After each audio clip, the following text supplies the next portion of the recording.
Hola estimados amigos de grado décimo de la institución educativa Joaquín de Caicedo y Cuero, bienvenidos a su primera clase de trigonometría del año 2021. La ventaja de estas videoclases o estas clases pregrabadas es que usted puede pausar en cualquier momento el video, regresar en la explicación para que tome apuntes en su cuaderno con mucha calidad. Apuntes claros y con sus propias palabras son los que sirven a la hora de repasar. Demos inicio a nuestra primera clase de trigonometría a modo de repaso. Vamos a hablar hoy de los ángulos. Hay algunas definiciones en matemáticas que son difíciles de enunciar, pero son fáciles de representar mediante una gráfica.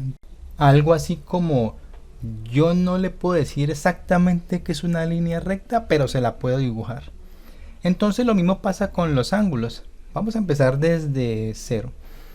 Para construir un ángulo necesitamos un plano. Y en ese plano deben haber tres puntitos como los ve usted en esa gráfica. Si yo quiero construir un ángulo, debo escoger cualquiera de los tres puntos para formar el vértice. Bueno, ¿y eso cómo así? Entonces hace un rato le dije que gráficamente se podía ver mejor. Voy a tomar el punto A como el vértice para que vea qué sucede. Entre el vértice y cualquiera de los otros dos puntos voy a trazar una recta a la que voy a llamar lado inicial. Es esa. Ahora, desde el vértice hacia el otro punto trazaré otra recta que se va a llamar lado final. El lado inicial conservará su posición, pero el lado final puede tomar cualquiera, la que usted desee. Bueno, chévere, ¿y dónde está el ángulo? Bueno, algunos dicen que el ángulo puede considerarse como esa abertura que hay entre el lado inicial y el lado final. Obsérvela. Pero hay que tener en cuenta lo siguiente. Regularmente dibujamos esa abertura que hay entre el lado inicial y el lado final. Pero hay otra, esta. Esta también es una abertura que hay entre el lado inicial y el lado final. Entonces hay que ser muy claros al respecto. Y ser claro al respecto significa que yo debo señalar el ángulo que quiero trabajar. Entonces aquí estoy señalando el ángulo que quiero trabajar. Es esta abertura. A este ángulo lo vamos a llamar de la siguiente manera: ángulo BAC o ángulo CAB. Se llama BAC si yo lo nombro tomando en cuenta este punto, pasando por el vértice y terminando en el otro extremo. Entonces sería el ángulo BAC. También se llama CAB si decido empezar desde este punto C, paso por el vértice A y termino en el punto extremo B. ¿Están bien nombrados los ángulos? Sí, porque son un continuo sobre ese par de rectas. Este ángulo no podría llamarse BCA, porque entre B y C no hay ninguna línea. Bueno, ahora, no importa cómo lo nombre, el vértice siempre está en el medio, mire. El vértice es A y está aquí y está aquí. Pero hace un rato les mostré que había otro ángulo incluido dentro de la gráfica. ¿Y qué tal si hablamos de él entonces, de este ángulo? ¿Qué nombre recibe ese ángulo? Pues el mismo. Es el ángulo BAC o el ángulo CAB.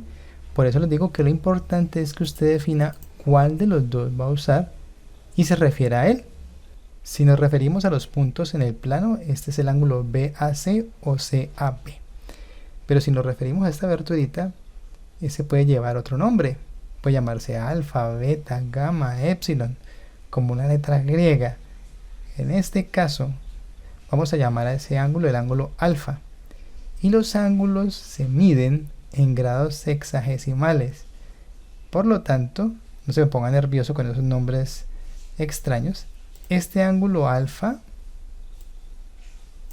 mide 67.37 grados, pero como yo puedo mover el lado final donde yo quiera, a medida que lo hago, la medida del ángulo alfa cambia. Observe. ¿Sí ven? Listo, sencillito. Ahora, cuando llegamos a un ángulo de 90 grados, Observe cómo cambia la configuración de esa abertura. Ahora aparece un cuadrado. Si lo roto a una medida diferente, aparecerá un arco.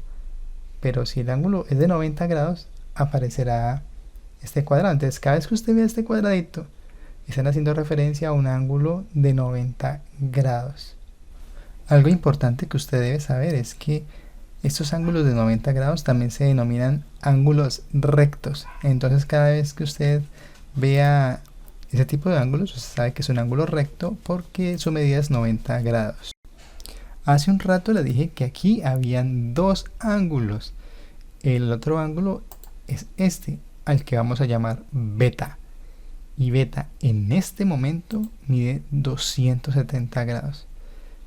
Esto quiere decir que la suma del ángulo alfa con el ángulo beta nos da 360 grados. Y no importa cuánto mida alfa y cuánto mida beta, la suma de sus medidas se da 360 grados. Observe muy bien esto. En la guía número 1 de trigonometría encontrarán más información que refuerza la clase de hoy. En la parte 3 de la guía nos hablan de la clasificación de los ángulos de acuerdo a su medida. Y tenemos aquí una definición textual de lo que es un ángulo agudo. Dice ángulos agudos. Los ángulos agudos son aquellos cuya medida es inferior a 90 grados. Y que vean las figuras 3, 4 y 5. Entonces en la figura 3 tenemos el ángulo BAC o CAB y nos está señalando cuál es la parte que mide 85 grados. En la guía también aparecen algunas preguntas como esta. Dice que para el ángulo que aparece en la figura 5 podríamos afirmar lo siguiente, que la medida del ángulo BCA es igual a 44 grados. Entonces aquí dice 44, entonces usted dice, ah no, sí claro, pues ahí está. No, ojo con esto. Es la medida del ángulo BCA. Entonces sería BC, un momentico, pero a las letras B y C no las conecta ninguna línea. Este ángulo es el BAC o el CAB, pero el BCA no existe. Entonces esas preguntas son las que pueden aparecer en la prueba saber. Pero en la guía también hay tarea, claro que sí. Aquí se le llama aplicación, para que no vaya a decir es que tarea no había por ningún lado. La tarea es la aplicación. Entonces la primera pregunta de la tarea dice, ¿qué es un ángulo recto? Exprese su respuesta con un texto y su gráfico correspondiente. ¿Cómo así? Pues usted tiene que escribir un ángulo recto es un ángulo que bla bla bla bla bla y lo define.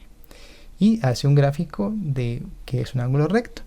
Y va a utilizar estas letras, dice. Utilice las letras PQR para nombrar el ángulo e indicar su medida. Eso quiere decir que usted debe usar letras como en ese ejemplo y señalar sombreando dónde es que está el ángulo, porque recuerde que aquí realmente hay dos ángulos. En la segunda pregunta tenemos, ¿qué es un ángulo obtuso? Exprese su respuesta de manera textual y con 3 ejemplos gráficos con distinta medida. ¿Cómo así? Bueno, exprese su respuesta de manera textual hace referencia a que utilice el lenguaje materno para decir que es un ángulo obtuso. Un ángulo obtuso es aquel que da bla bla bla bla bla. Y que haga 3 ejemplos gráficos con diferente medida. Este es un ejemplo gráfico con una medida. Por acá tenemos otro ejemplo gráfico con otra medida. ¿Ves? Es muy fácil, no olviden nombrar el ángulo. En la descripción del video que voy a alojar en el canal JCC Hokaiku aparece un enlace a una aplicación donde usted puede representar ángulos agudos, rectos, cóncavos, llanos. Bueno, tiene muchas posibilidades para divertirse. Espero que le haya gustado la explicación. Nos vemos.